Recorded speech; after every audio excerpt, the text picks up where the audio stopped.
Thank you so much, Emma, for doing this vlog with me. If people don't know who Emma is, she is, well, the list goes on for Emma. She's like a psychologist, she's a writer, she's a TV presenter, and she's taken her time out to talk to me a little bit about her own personal life. So thank you so much, Emma. No, thanks for having me. What a nice introduction. Always a question to everybody, and it's not a trick question. It's who is Emma? So how would you describe yourself? I guess I would describe myself as originally working class northern girl who definitely considers herself somebody who is really quite passionate about people. My career obviously matters to me, but also being a mum, like I'm massively obsessed about the fact that I got to be a mum, and I found it difficult. I don't actually get pregnant very easily. I have to have help. So I think that the combination of becoming a mother was the big inspiration between no, sorry, it was the inspiration between, why am I saying between? It was the inspiration between something. It was the inspiration behind is the word I was looking for there. Behind actually becoming better at what I do and be. So like, I think up until about 30, I was like really quite an average human per se. You know, I thought I did my bit and I wanted to help out, but actually having babies, it was like, wow, like these little humans think I'm a superhero, and what can I do to make the world a better place? And so, yeah, as defined, I would say I'm somebody who comes from quite an ordinary background, and I'm very appreciative of that, but who was then, I suppose, catapulted into a place of compassion because of my children, and I'm really glad about that. Great answer. I love that answer. So, you know, for people who don't know what you do, what's your day job, or day jobs, should I say? I mean, all the way through up until probably about 5 years, no, it's probably longer now, I'm saying 5, maybe 7 years ago, I always worked in mental health, full stop. But my TV stuff started about 13 years ago. Before that, my job was always working in some of the most deprived estates, working predominantly with kids who were involved in crime or people who were victims of trauma.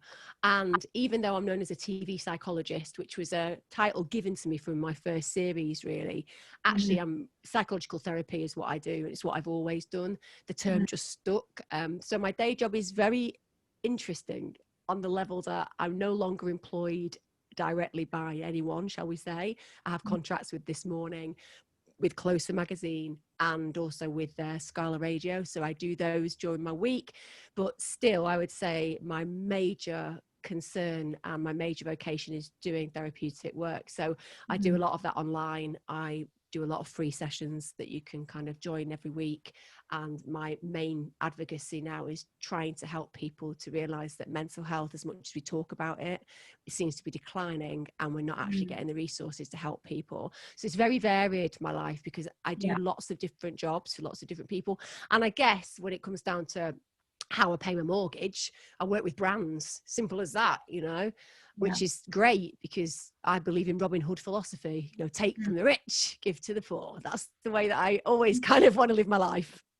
I mean, how did you get into, why did you want to get into the psychological therapy kind of side of?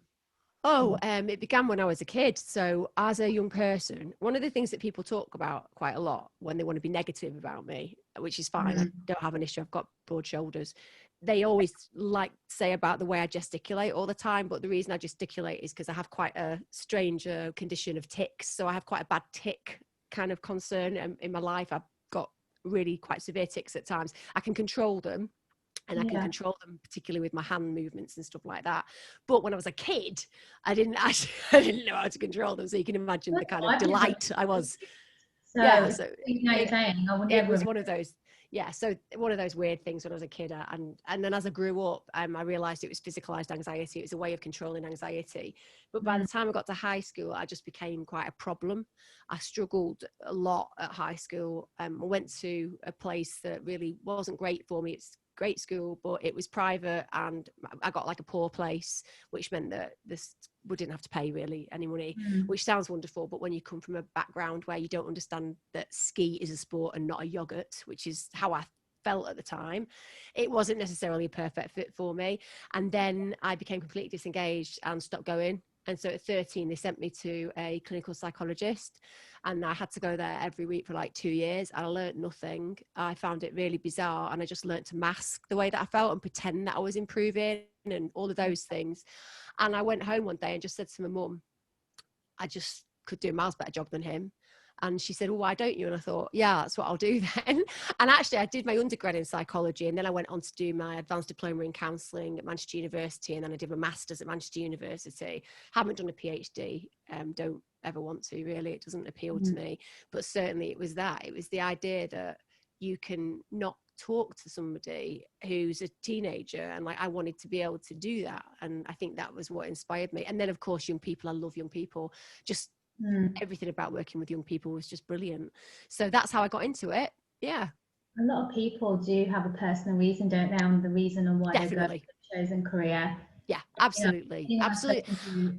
Yeah. And I think as well, for me, being therapeutic throughout my life has helped me in so many ways, because I don't think you can create a therapist or a psychologist a good one. I don't believe that. You can send anybody to the most academic institutions. You can get as many PhDs as you like. But if you don't know how to sit and build rapport and connect, well, as far as I'm concerned, you're not going to ever be good. And there are a lot of people, unfortunately, who find themselves in careers that maybe should choose to look at maybe a different angle, because academic does not make you personable, if that makes sense.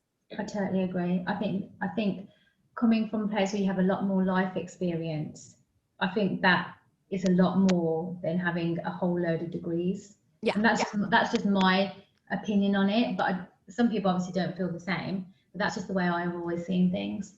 I think the idea of being able to sit and heal with somebody, you need to feel that that person connects with you on almost like a visceral level. And I don't think that you can get anything qualification wise which represents that. You know, the issue shouldn't be, and I think this across the board, because I get a lot of people getting in touch with me and saying that they get into trouble because they've offered advice, or should they offer advice, and should they kind of sit there, or they'll always say, you know, I'm not qualified. And I always say, but that just isn't a mark of whether you're great at what you do. Just like, because I've worked with so many young people who come from such deprivation that they'll never have those qualifications. Does that mean that they can't help? No, it doesn't. And actually, I think our system's twisted. I really do. You know, if you're wealthy enough and you have the right opportunities and you're born in the right postcode to the right parents, then somehow you get to do better. And people have this disrespect, in my idea, of being able to project onto those particular individuals a system of, well, you're not as successful, or you've not achieved as much. And it's like, actually, don't tell me that in Tesco there isn't somebody who's equally as bright as a professor at a university. It's just about opportunity. Yeah, no, I totally agree. I mean, you're also an established media profile expert. How did you get into that?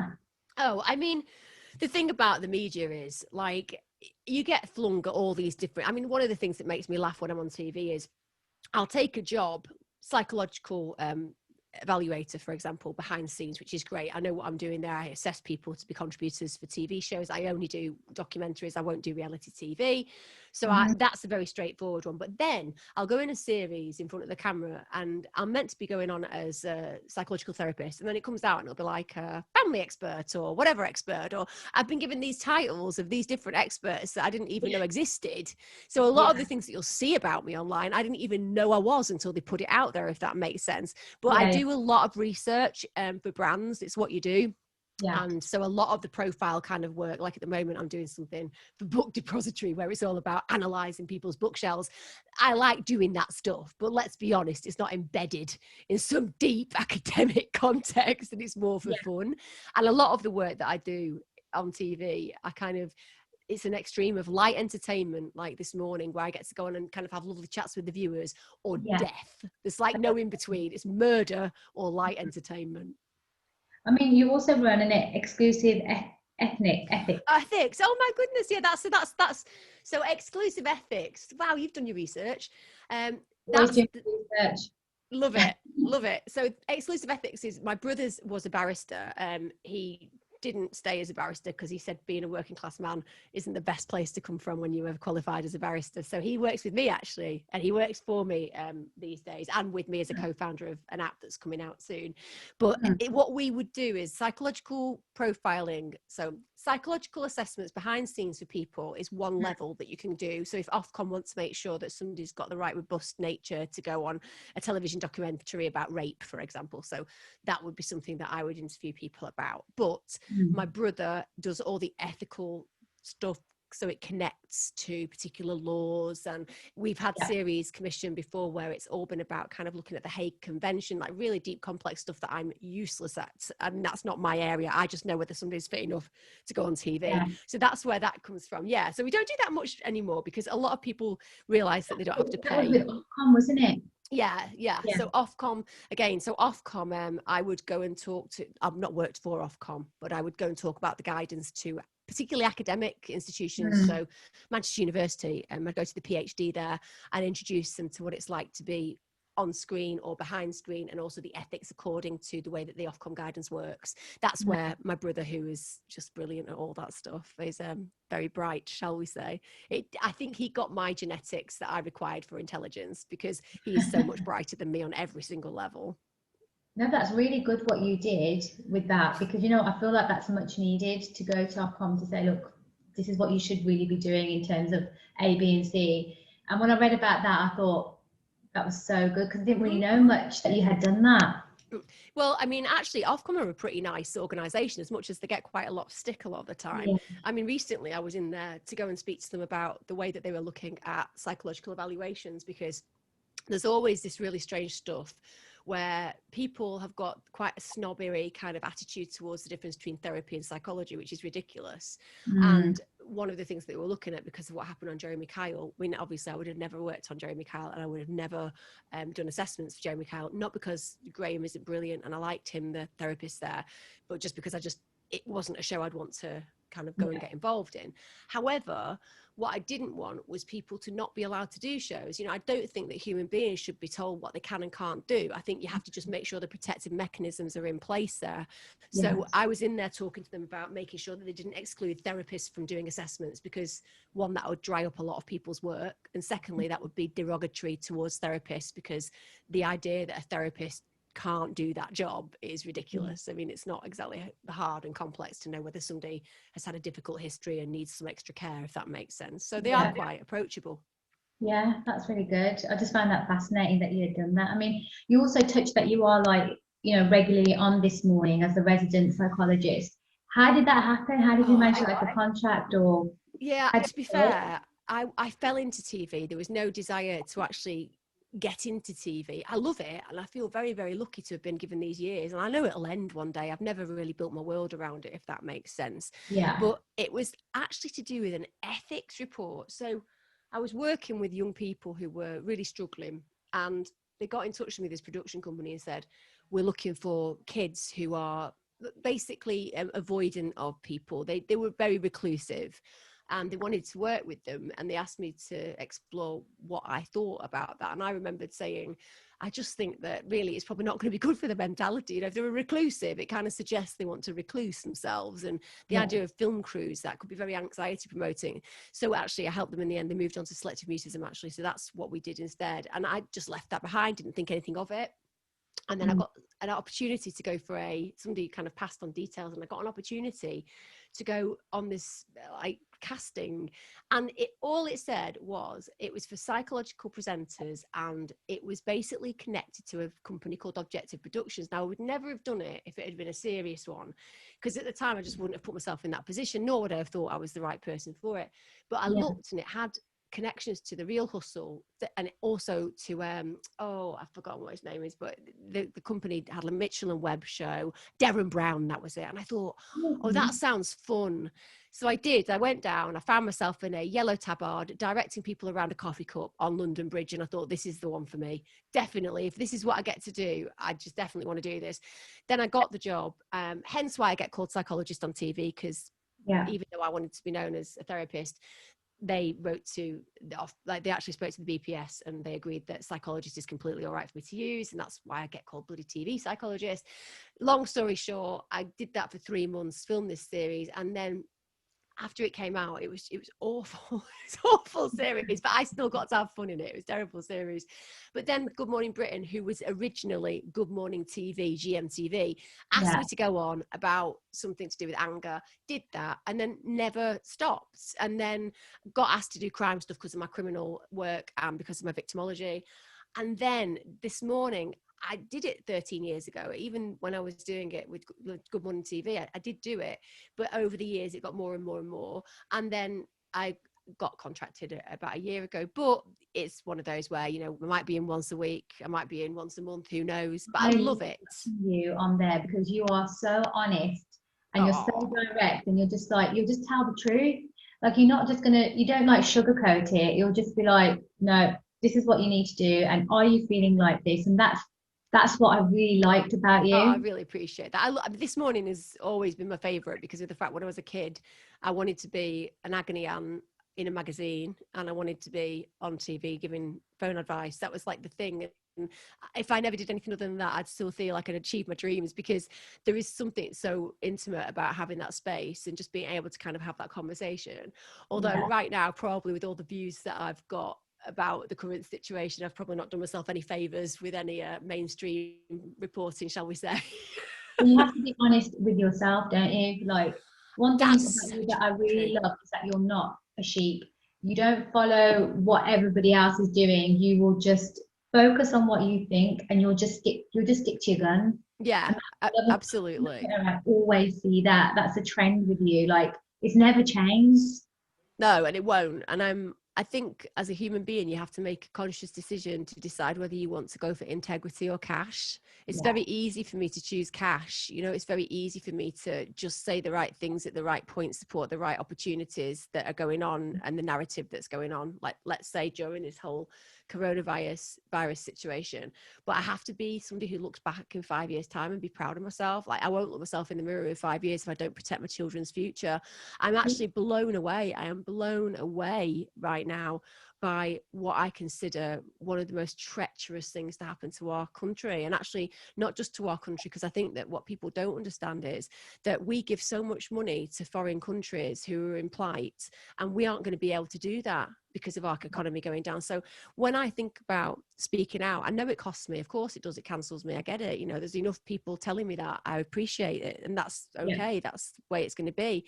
But the point is that I know what's coming and I see it. And I know what that means. So if I don't scream about it, if I don't challenge the government, if I don't refuse to if I refuse to accept what they're trying to do, at least my kids in 5 to 10 years are going to be like, well done, mum.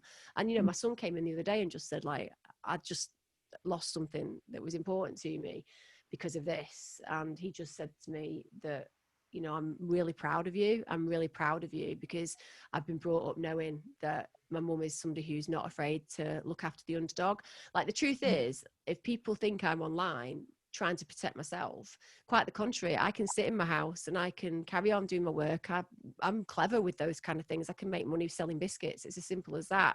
But the truth is that that person who's in a flat with 3 kids under the age of 7 and going to a food bank and all of those things that are going to happen even more now, to not be shouting. And you know, it's blown my mind. Look at what do I get? Do I get praise off a lot of mental health practitioners? No, I get the opposite. It blows my mind. I get people coming on and saying that they think I'm unprofessional or dangerous because I'm bothered about poverty, and I'm like, wow, like, how does that make you interested? I don't get it. That poverty, it makes I this. Don't get it. Oh yeah, it blows my mind. I don't have any idea why people would think that. No, I don't get it. It blows my mind. And I just look at the way that the press have fear-mongered and are actually now obviously the tide's turning because they're also seeing that the economy really is being destroyed. And this idea that when I put things out about economy, that people can't see the link between economic poverty and decline in health, it's just shocking. I don't think I've ever felt as angry. Like, I was always rebellious when I was a young person. I've always been an animal rights advocate, and I was a hunt sab, so I would turn up every week to break the hunt down. I've always been very proud of standing up for my virtues in those ways. But the main thing now is I look at my boys and I'm like, what world are we creating for you? And Yeah. how dare we do that? Because Mm. they've got to pick up the disasters. And you know, it's an interesting thing. I've put this out online, and even then people get in touch with me and they're like, well, this was only 296 families who were spoken to, but out of those 296 families that were spoken to, 8 out of 10 of them were poorer because of lockdown, whereas Yeah. 8 out of 10 people with furlough and money and middle class environments were richer. If people can't see how screwed up that is, and I put out a tweet saying about poverty, and I Yeah. had so many people tell me that that's because they're all spending the money on smoking and drinking, right? But, you know, not one poor person got in touch and said, and that's because they don't have access to the technology. They Yeah. don't have it. But it's Yeah. really interesting that a load of, you know, right-wing middle-class people decided to get in touch with me to tell me how they knew more about poor people than the poor people. This is what's driving me crazy at the moment. Yeah, I've seen it. I saw what you put online. You're not going to please everyone. As long as you obviously stand up for what you believe. Like you said, I've always been very rebellious. I don't really follow the crowd. I've always No. been how I feel. And I think you've got to be true to yourself. And Yeah, if you can't do you that, have. what is the point? Yeah, I agree. And you think about like the anger that things like Black Lives Matter protests got, and you're thinking, how can people be angry about about people being upset about injustice? But there just Mm. seems to be this like world at the moment where you can kind of see logically how wrong things are and like how skewed people's perspectives are. And sometimes you do feel like you're stood in your room shouting at people from your phone because you can't get people to just see this obvious logic that is playing out, and yet people are just quiet Oh, about it. I mean, the one thing that blew my mind was when Diversity obviously did that performance on Britain's Got Talent. Oh, It was such an amazing performance, and it was about something that actually happened. And they had more complaints because of art, stuff they had to do through art to try and get their story across. I couldn't believe it when I read all the complaints. I was just like, wow. oh yeah, I mean, it is a very clear indicator of how white privilege plays out. And Yeah, also when people who got in touch with me who were, you know, Black or Asian, for example, to tell me that they agreed with the complaints, I was like, well, actually, that's just the narrative of racism playing out within an internalized context for that individual. yeah, Because, you know, you can manage in a society to get people who realistically are the oppressed very often to then say that they're willing to be involved in that oppression of the self. Like that is almost like when you're dysmorphic towards the body, you've got this amazing vehicle, this beautiful vehicle, but because you're told so often that that vehicle isn't attractive enough because it doesn't fit A, B or C, you kind of become part of that narrative for yourself. So yeah, I think it's really, I mean, as a white woman, I'm not going to pretend for 1 minute to understand what it's like to be discriminated against by race. You know, I think it's a bit embarrassing if somebody who's white does that, but it's really embarrassing when somebody who's white tells me they haven't got privilege. That's really, and I get it. I do get it, because I get that, you know what, if your life's been crappy and you don't feel privileged, that you will appreciate that you feel hard done to at times, but it's trying to get across that even if you are in the worst situation and you are facing all of that trauma and there is really awful things happening to you, if there's a Black or Asian person in a similar position, it's going to be worse for them. It's just going to be. It's not, I think we have this really, I almost think the word white privilege now, as it's such a loaded statement that people are angry with it without thinking about it, and it's because people don't feel comfortable with the word privilege when they might not feel privileged. And it's almost like we need to have a conversation that's about what that means more than hearing it, which is inflammatory and almost escalates somebody's resistance to hear it. Yeah, no, I agree. Yeah. I wanted to ask a question. So you've been seen on Judge Rinder's crime story, Yeah. which I loved. How did that get in? How did you get into that Crime side? stuff. My first series was Britain's Taboos. I ran for 7 seasons, and it was me and Dr. Kerry Nixon, who's now one of my really good friends. Actually, Dr. Kerry's brilliant, and she's standing up for being counted at the moment as well. I'm so proud of her. She's like a really strong sister for me in the media. She doesn't sit back and take the injustice that's unfolding. So basically, I've got a friend called John Millership. He wasn't a friend then, but I just got a call out of the blue. He'd been given my number by somebody. He'd seen this gobby northerner, found out that I worked with young offenders in particular. And he was just like, listen, I've got a budget of 150 quid for you. That was it, right? 150 quid. And would you just come and do all these episodes for me? And to be honest, the money has never interested me. It's always been about how do I just enjoy what I do. And he said, you're going to have this forensic psychologist with you she'll do one side of it, you do the more emotional side.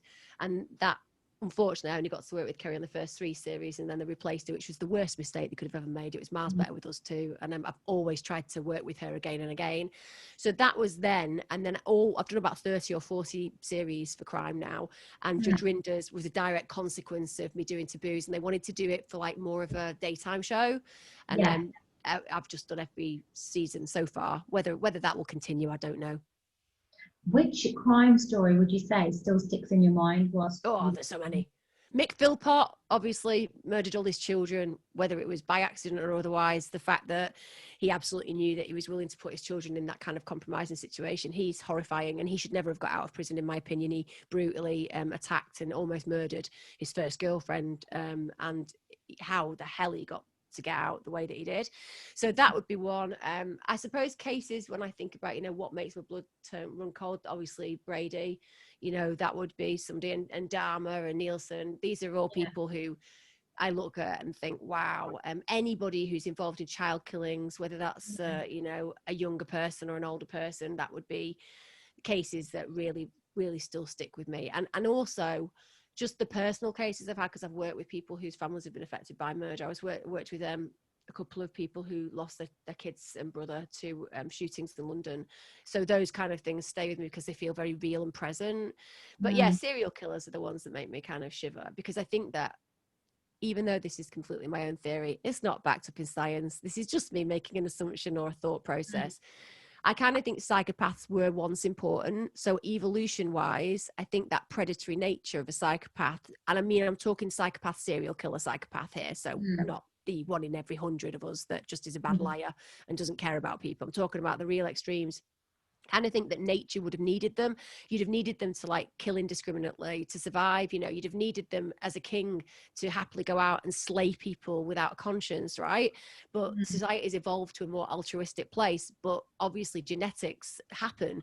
So I would imagine that still nature creates these killers for a purpose that would once have been useful, but now is like the worst thing that could possibly happen. But if you've still got that within your nature, you can imagine that that's how we create those kind of people. And that's, I find serial killers terrifying, because I just find anything terrifying that somebody could just get deep pleasure from your pain. I mean, that has got to be the most terrifying experience. Like the idea of somebody wanting to torture you and enjoying it. I know. Shivers down. I know. I'm in forensics myself. That's Are you? Yeah, it's what I do. So I do understand like where you're coming from. What about you then? What are the ones that kind of like? It's the same. It's the same what you've just said. Like people who just would kill for the fun of it and enjoy it. Yeah. And same with like child. I think you just never understanding why you want to kill a child. And also anything to do with honor-based. Oh, absolutely. I mean, that's one that I can never get over, that you're going to get killed. I know. For the word honor. It's being someone that's from the Asian community, obviously I've seen it, but it's that one I can never. I mean, it blows your mind, doesn't it? That something that's about oppressing, particularly women, okay, men get killed in honor as well because of, retribution, particular family-based retribution, but it's always women. Why can't people behave? It's always men on the whole doing it to women. I know. Why can't they just behave themselves better? And no disrespect to anybody out there. I know there are mostly good men in the world, but it's always these, like same with female genital mutilation. It's always women having these horrible things done to them. And it blows my mind. But certainly, as I used to work with young people who were being forced into marriages, actually, which is always, I was always like, because I used to run the mental health service of a very large college, but it wasn't something I would pretend for 1 minute to connect with on an individual level. I'm brought up as an individual. I appreciate that, for example, in Islam and Muslim culture, community is very important, and actually has some very good elements of that. So instead of seeing from the I, it's more the we, and that's great. But when it comes down to the idea that you would harm your child, you would kill your child because you believe that God would wish you to do that, rather than to, and you just sit there and you think, when shame plays, shame is very destructive, let's be honest. Shame is destructive for all of us on every level. But when it's a connected community shame, it's like, wow. But, again, that kind of oppression runs deep, doesn't it? And that's a game, like I was talking about the race politics to some degree, that narrative plays into it, doesn't it? That this narrative that, you know, shame is so powerful that you become the person administering something to prevent shame, which involves murder. Oh, you're going to bring shame onto the family if you do this. You'll bring shame to the family if you do that. And you hear that a lot. Do you know what I mean? And I think honor-based is such a big thing. You know, how do you find as a woman from a community who some people will have sympathies with it, how do you manage it when people respond to you? Because essentially you must at some point meet some resistance to your views. Yeah, I mean, I'm very vocal when it comes to honor-based, and I come from a family where I'm very lucky that my parents are not all about the family honor. I mean, I was divorced, and when I left my husband, you know, my dad was my rock. He was just, my dad was the same when I lost.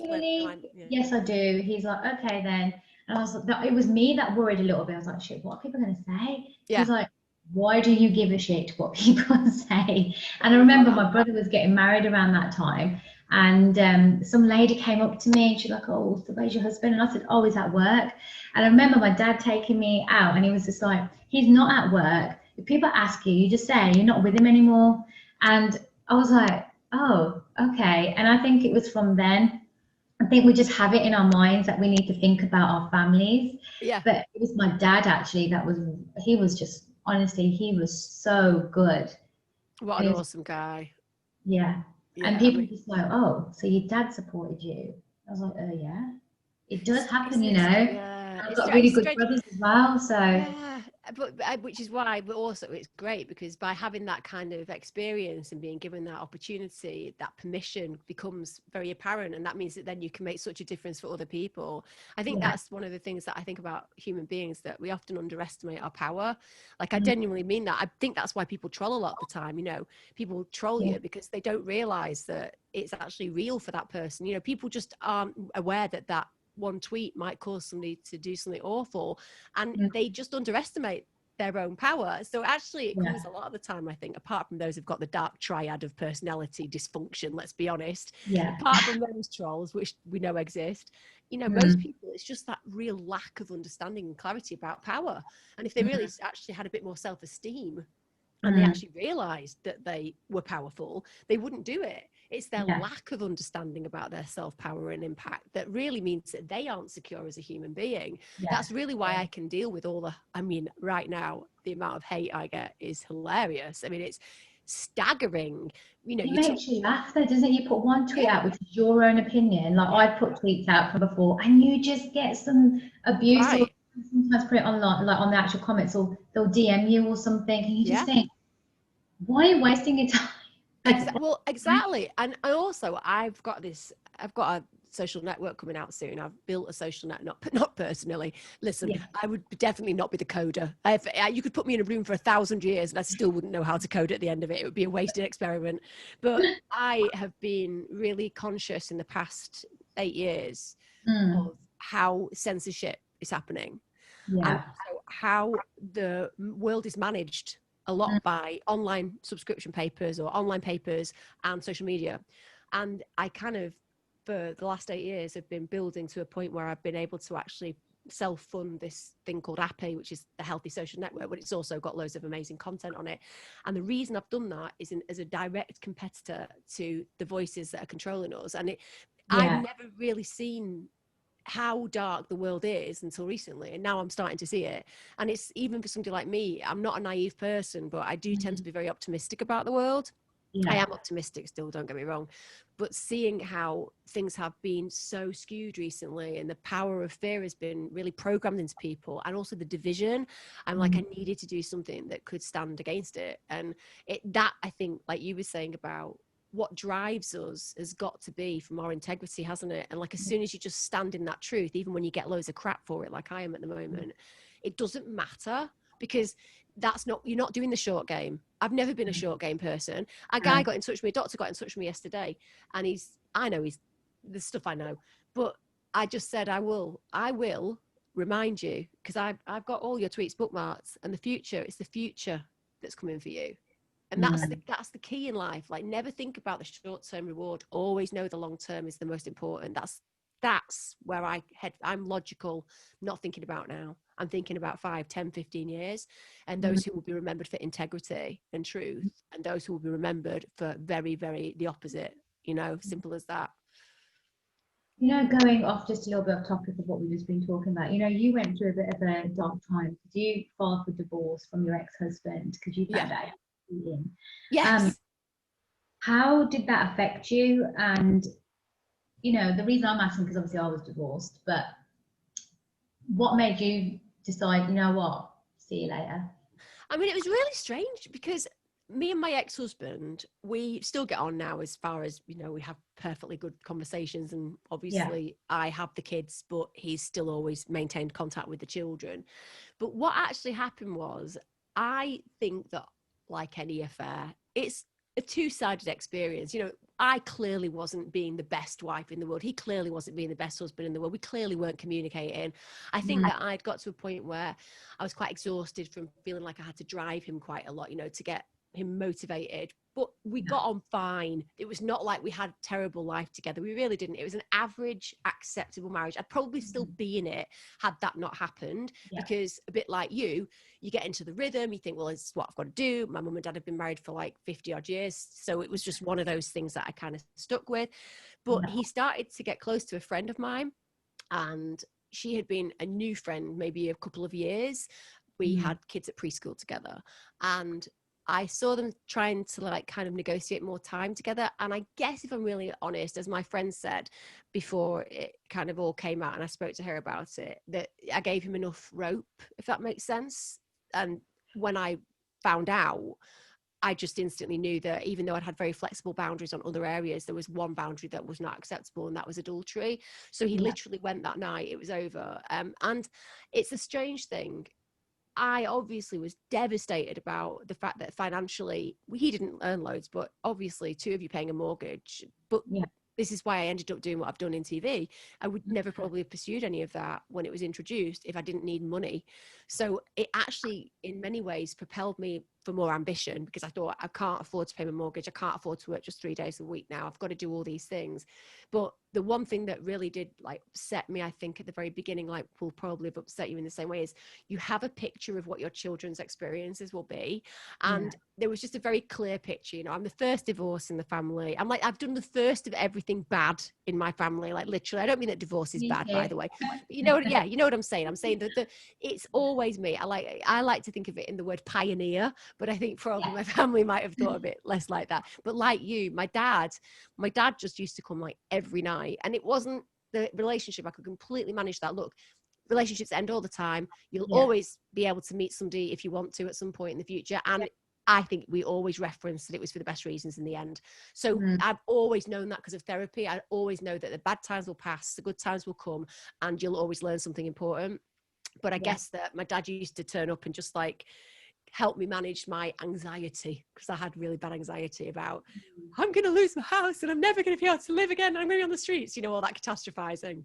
So it taught me a lot. Yeah, the relationship ending taught me a great deal about resilience and also unashamedly and unapologetically being somebody who knows when something is wrong and has to acknowledge that, even though it would have been easier in some ways to stay and work through it, I didn't want to. I'm glad.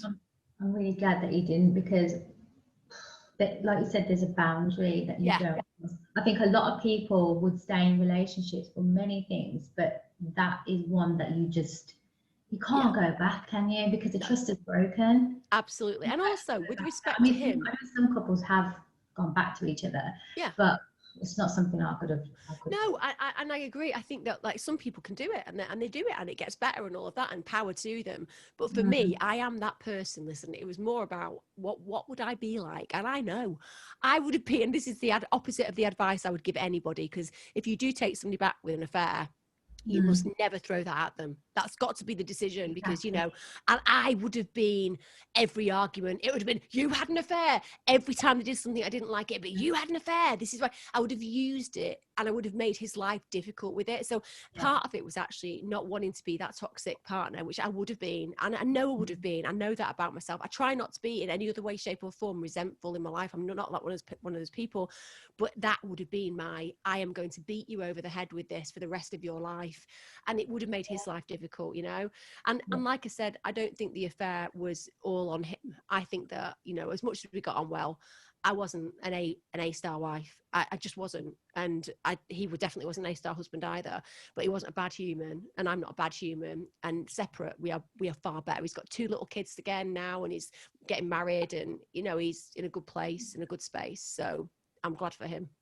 Well, that's good. You know, some relationships work and some don't. Do you know what I mean? Exactly. And that's all you can do, is just to close Absolutely. that. I mean, you spoke a little bit about your dad, just to I love my dad. You know, I recently did an interview actually about male mental health and suicide. And I know your dad committed suicide. Are you able to talk a little bit about, you know, what happened and what led him to do that? My dad, just to put it clearly, was the most joyful man anybody could have ever met. He was the most liked man. No drinker, no smoker, spent his entire life dedicated to his family. When I say dedicated, I mean there was never a no. My dad did not have a no in his language. He did financially, because we didn't have any money when I was growing up, but there was never a no, as in, can you do this, can you do that?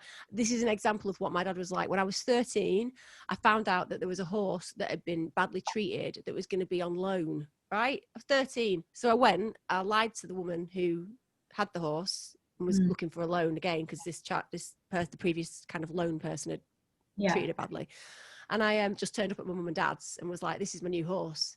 I didn't have a plan. I mean, I worked as a paper round and I got another job in a thing. But you'd have thought at that point, my dad would have been like, what are you on about? It's worse than the kittens that I rescued and then hid in the garage for 3 months and fed them from my spends. You know what I'm saying?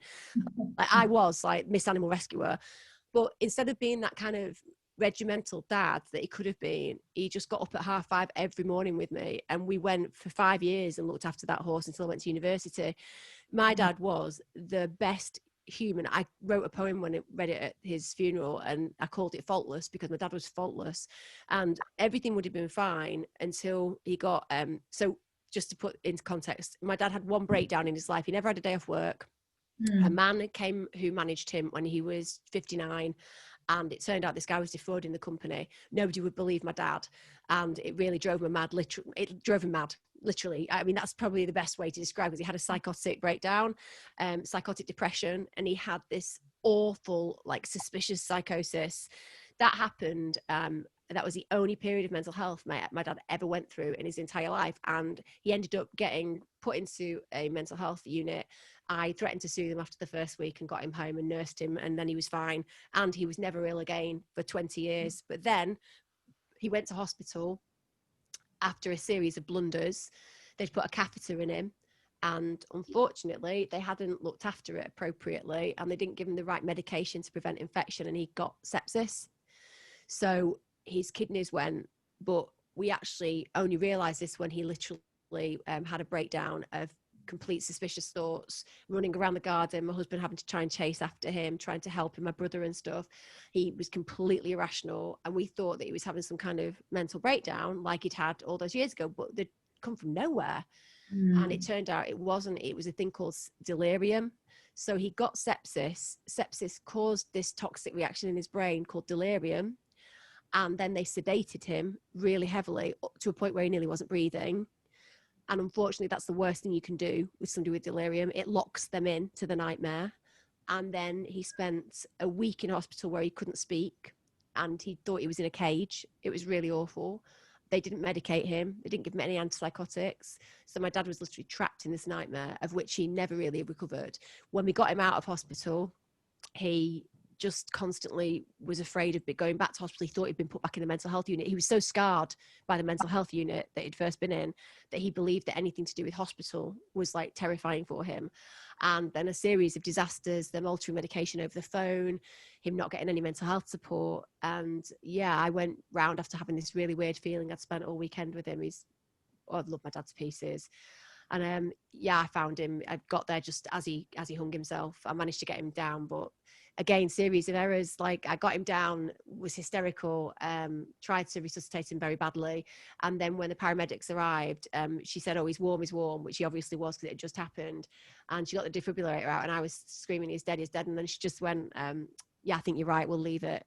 And apparently that's not what you're meant to do. They should just have instantly tried to have resuscitated him. And also, my dad would probably been very likely to have been resuscitated, but you can't go back. So it was a very traumatic experience. And I'm living with it daily, and I don't want to blame anybody in that respect. I do blame the mental health services for failing him. I do blame her for not trying to resuscitate him, but I also know that in those situations nothing kind of makes sense and everyone's not necessarily acting as they should be. But I don't forgive the mental health services. They failed my dad horrendously, and certainly I hope they'll be held to account. But for me, as a person now who's a daughter of suicide, so to speak, I would say that it's completely changed my whole perspective on the world, and it's completely changed my life. You know, I've not got the future that I thought I'd have. My dad was really healthy. He's in his 70s. He should have been around for the next 20 years. My mum's completely decayed since, you know, so it has totally altered our future, I suppose, and our family and our structure. But at the same time, you know, it's brought me closer to understanding the agony that people go through, and also just made me even more determined to try to stop people finding themselves in those situations. That's what really pisses me off, actually, about all the crap I'm getting online at the moment. People just seem to have this idea that lockdown and staying in your homes is great and it's what we should do, you know, even though the evidence is not there. And on top of that, we know that the consequences for people's mental health is going to be catastrophic. But you say that and people think that you're kind of trying to say that COVID's deaths don't matter. They do, but so do suicides and so do cancer deaths, you know, that they matter. It's human life. But you know, Mother Nature's been a serial killer for quite a while. I don't know whether people need to be aware of that, but I do feel like we've got a really bad connection with talking about death. So I talk about death all the time. I talk about suicide all the time. I talk about the fact that it's agony. All of those things are very real. And I can talk about it because I think that gives me that sense of connection with my dad, if that makes sense. So like, my dad died by suicide, but he didn't live by you know, negativity. He's quite the contrary, if that makes sense. He's why I do everything really now. That's He's why I don't keep quiet. He used to say to me, literally his quote would be, "Your mouth will get you killed one day," but he did it in love. You know, it wasn't like a negative. It was like, you know, he used to be in awe of my ability to be unafraid, even when I should be. And it's not that I'm not afraid a lot of the time. It's just that I do it anyway. Yeah. I mean, would you say your dad's your role model then? Is he somebody that I will never be anywhere near as good as that man. Never. Yeah. I don't even get in the same top 10 league table. My dad is and will always be an absolute mystery to me. He never, ever knew how to say anything negative to anyone, do anything negative to anyone. He was literally a human being who, as a single mum, without him, I would have been well and truly screwed. And me and my mum did not get on for a very long time. And he always made me feel safe in spite of that. She's not a bad person, my mum. She's just wasn't the warmest person. And I look at him and think, if I could be a 10th as nice as you, and I can't. That's the truth. You know, I'm a far worse human than my father. I always will be, sadly.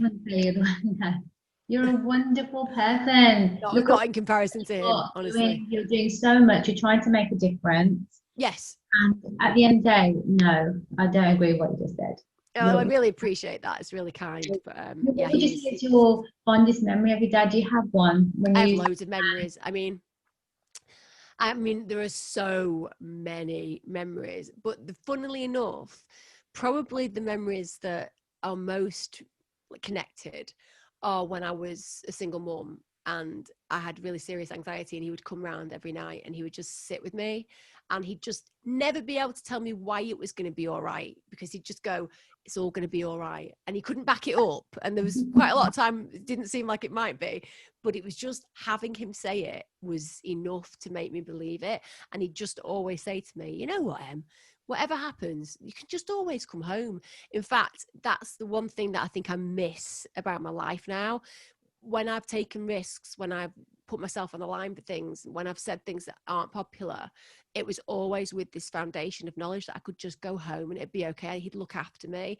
And it's the first time I feel like I can't go home, if that makes sense. So now I have to make my own home, if that makes sense. So yeah, that would be it. So there, I mean, everything from him waking up at 5:30 in the morning to go and see my horse Romany, to him taking me to swimming like pretty much all through winter training, because I used to be a pretty good swimmer and would have to get up at like ridiculous o'clock to go and swim before school, and all the galas he took me to, and the fact that he'd buy me a bar 6, which was like a chocolate bar when I was a kid. Very occasionally we didn't get chocolate, we didn't have the cash for chocolate and stuff. Those little kind of secret things that were just the me and him thing. But more than anything, I'll just miss his hugs, you know, like he was and is, and I'll see him again. I'll see him again. He'll collect me. By talking about him, Emma, you're still keeping his memory alive, and you're trying to make changes in terms of more awareness around suicide and mental health. Yeah. And that's the best thing that you can do. Do you know what I mean? Like you said, they failed him, and you're doing everything in your power to change. I'm screaming from the rooftops. And actually, you know what? I look at my boys, and he was kind of their dad for a long time, because my ex saw them once a week, not a lot really. And my dad would just pick them up from school whenever I wasn't there, and he's just been the best granddad. So like my boys are very reflective of my dad. And my current husband, I did marry my dad, like in that way. My current husband, he's like my dad in so many ways, and he does everything. That's one thing I was going to ask you. How did you two meet? So Pete's your new husband. Yeah. How did you guys meet? So we met 8 years ago. 2012 is 8 years ago. And ironically, somebody told him when his marriage had broken down that I'd been through the same, and that I should call me. So he texted me and said that his wife had left him and he was in a bit of a weird place, and would it be cool if he asked me how I coped? So I called him and had a chat with him and just basically said, get over it. At the end of the day, she's done you a favor. You know, you don't want to be in a relationship with somebody that doesn't love you fully. And that's a good thing. And don't be angry and move past it. And then he rang me back a week later and said, I actually really thought about all the stuff, and I'm starting to get excited about my possibilities. And then after I put the phone down, he texted me and just said, I really appreciate your help. And I don't understand how you can be so helpful to everybody. Everybody always says you always go out of your way to help them. And I just went and wrote something stupid about how I coped. And I won't say it on here because it was inappropriate, but it was funny. And he just wrote back, and then about 3 weeks later, he came to see me in my office and basically asked me out after that. And so it was really quick, and I would never usually suggest that people should get into a relationship on a rebound, but it worked really well for us. And he's lovely. Yeah, he's very lovely. And that's a big thing, how when I met my current husband now, I was still going through my divorce. Yeah. He was just like, really became like a very good friend, and then we fell into a relationship, and it just kind of happened really naturally. And honestly, he is the best person to ever be with. Like he reminds me a little bit of my dad as well. Like he's got a lot. It's so weird, isn't it? Yeah, my husband's like my dad. There's never a no, never a no. It's always a yes. And that's so he kind of doesn't really get the significance that I think from people's perspectives they don't really understand. But like all my lives, all the online stuff, all the cross-platform stuff, it's all him. He's the one doing all of it. All the questions that get asked, he's doing it. He's putting them on. So he kind of gives up as much of his time as I do. And actually, he does a lot more behind the scenes on top of that. So I'm really lucky. I'm the one who gets the credit, but he's the one who creates the opportunity, if that makes sense. So I am really, really lucky. And he's far more talented than me. I'm only good at speaking and listening. I can bake averagely. You know, they taste good. They look terrible, but they taste good. But without him, would just be like sat in the dark with an iPhone. That would be all I'd have. So I am really lucky in that aspect. I don't believe that. Honestly, you have done so much. Otherwise, I would never have asked you, Emma, come and do it with me, because I followed like the stuff that you've done, not in a stalkish way, but in everything that you've done. And I just think, you know what? You're just amazing, honestly. I really appreciate that. I feel just like I'm lucky. I've been given a platform, and I do my best. And I think what is this breath of consciousness that we've got, this tiny little moment in time where you get to be alive. And I never lose sight of how weird it is to be human. It's just brilliant. I mean, it's so bizarre. We're like animals wearing clothes and playing different roles and stuff. But what I do know is that on an emotional level, the capacity for good is something that I think every human underestimates in themselves. And maybe as I've got older, realized that it's kind of really nice to feel that when I take that last breath, I'm going to be like satisfied that I did at least at least enough. I'm not saying as much as I could have, because I think there's so much more I could do and hopefully will get to do to some degree, but definitely I will not have sat on my laurels and just accepted the way the world is. I'll have tried to do better. And I think that, yeah, if that's the one thing as my dad comes along to take me into the next zone, whatever that is, I just kind of want to have that self-satisfied feeling of, you know, I'm maybe gonna avoid like hell if there is one, maybe. But you know, I hope so. Feathers, no. I love ruffling feathers. Always good. I love it. What would you say is like your biggest achievement so far? My kids. Yeah, my kids. Definitely. Every down, hands down. Best thing I've ever done. Best. Oh yeah. I just hope that I get to live a very long life watching them grow into the incredible young men that they are becoming. Children. I would like more, even now. I'd like more, because it was, I had to have fertility drugs for the first two, and then I've had IVF and not managed to conceive since then. But I would have loved a bigger family. Yeah, my children every day. So you said that you suffered from anxiety from a while back now. What do you do to kind of, like, say you've had a really stressful day, or you've had some idiot that's sent you a really shitty message online? How do you kind of relax? I mean, sometimes I'll have a glass of whiskey. I know that sounds ridiculous, but you know, that might be something I'll do, which isn't great, by the way. Don't take that advice if you've got an issue with your anxiety. But for me, sometimes that'll be if I want to have a glass of whiskey and just like say it's all right, chill out. But I don't get anywhere near as anxious as I used to now, because I think I've got the useful tactics and toolkit that, firstly, I've realized that my anxiety gets me nowhere. So I recognize that to give in to that sense of anxiety, as opposed to listen to it to be motivated, that's what I think my anxiety is there for now. So when I get anxious, I think it's going, hey, what we need to do is get your toolkit. So instead of what I used to feel, which was that dread and fear when I had it, now it's just like, oh, right, she's telling me that I need to do this. So it's like I listen to her. So first of all, I've acknowledged that my emotions are prompts. They're not there for punishing me. I've acknowledged that no emotion is bad. They're just helping you to understand what needs to change. So anxiety is always making me think about going and getting some calm. Like the other day, I sat outside in the sunlight and just was like, right, this is all I need to put the phone down, sit in the sunlight. And also, I think that I've learned that as I've got older, anxiety is only useful if it's promoting some kind of change within you. So instead of seeing it as this scary thing that I used to, I just see it as giving me purpose. So she motivates me a lot. She makes me think about how to reframe things. She's told me that I'll always be ahead of the game, because even though it's, for example, a great example is now anxiety. And my husband will say to me, you don't need to get in touch with that person. You don't need to respond to that negativity. You know, you don't need to just ignore them, or you don't need to tweet about the fact that lockdowns are really bad for us and that, you know, social isolation is a terrible thing. You don't need to do that, because it's just getting so much negativity. Now, anxiety would once have said, yeah, like, just don't do that, because you'll be afraid you'll lose your job, you'll get cancelled, and which is true at certain things I am doing. But what she does now is she says, like, I'm really scared, I'm really anxious about you doing this, but you know that you're doing this because you're not thinking about anxious Emma now, you're thinking about shameful Emma in 5 years.